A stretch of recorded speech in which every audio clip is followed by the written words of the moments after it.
দীঘায় জগন্নাথ মন্দিরের প্রতিষ্ঠা উপলক্ষে রামেন্দু সিংহ রায় বাবার মন্দিরে পুজো দিলেন ও প্রসাদ বিতরণ করেন তারকেশ্বরে।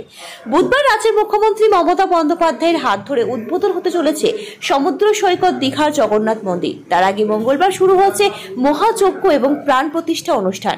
এমতো অবস্থায় আজ দুপুরে বাবার মন্দিরের পুজো দিতে এলেন আরামবাগ সাংগঠনিক জেলার তৃণমূল কংগ্রেসের সভাপতি তথা তারকেশ্বর বিধায়ক রামেন্দু সিংহ রায়। উপস্থিত ছিলেন তারকেশ্বর টাউন তৃণমূল কংগ্রেসের সভাপতি উত্তম ভান্ডারী, তারকেশ্বর টাউন যুব তৃণমূল কংগ্রেসের সভাপতি চন্দন সরকার, তারকেশ্বর ব্লক তৃণমূল কংগ্রেসের সভাপতি প্রদীপ সিংহ রায়, তারকেশ্বর টাউন আইএনটিটিইউসি সভাপতি চন্দন পাল, তারকেশ্বর টাউন মহিলা কংগ্রেসের সভাপতি রীতা মণ্ডল সহ অন্যান্য নেতৃত্ববৃন্দ, পৌর কাউন্সিলর বৃন্দ এবং কর্মী সমর্থক। মন্দিরে পুজো দিয়ে সাংবাদিকের মুখোমুখি হয়ে বিধায়ক রামেন্দু সিংহ রায় কি বললেন তা দেখে নেব। এদিন মন্দিরে পুজো দেওয়ার পাশাপাশি বিধায়ক রামেন্দু সিংহ রায় অন্যান্য কর্মীদের সাথে নিয়ে বাইক র্যালির মধ্যে দিয়ে সারা তারকেশ্বর শহর জুড়ে প্রসাদ বিতরণ করতে দেখা যায়। তারকেশ্বর থেকে সমীর দাসের রিপোর্ট, ওয়ার্ল্ড জনতা টিভি।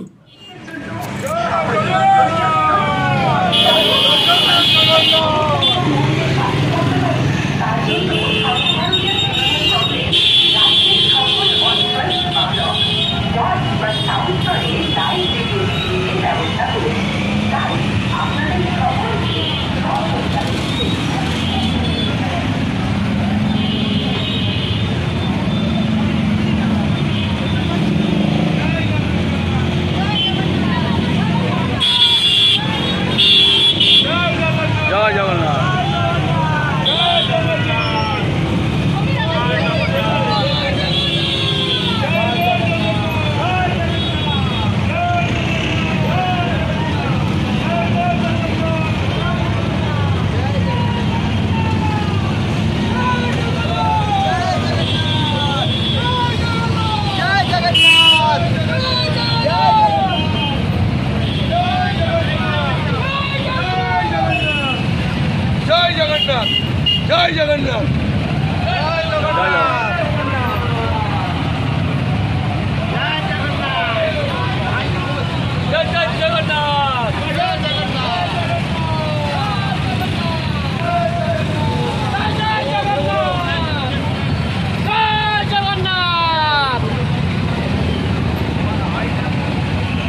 মন্দিরে আজকে সারা বাংলার প্রতিটি প্রান্তরে মানুষ তাদের ইষ্ট দেব দেবীকে পূজা করছেন, যাতে মাননীয় মুখ্যমন্ত্রী পশ্চিম বাংলার নাম ইতিহাসে স্বর্ণাক্ষরে লিখিত করলেন।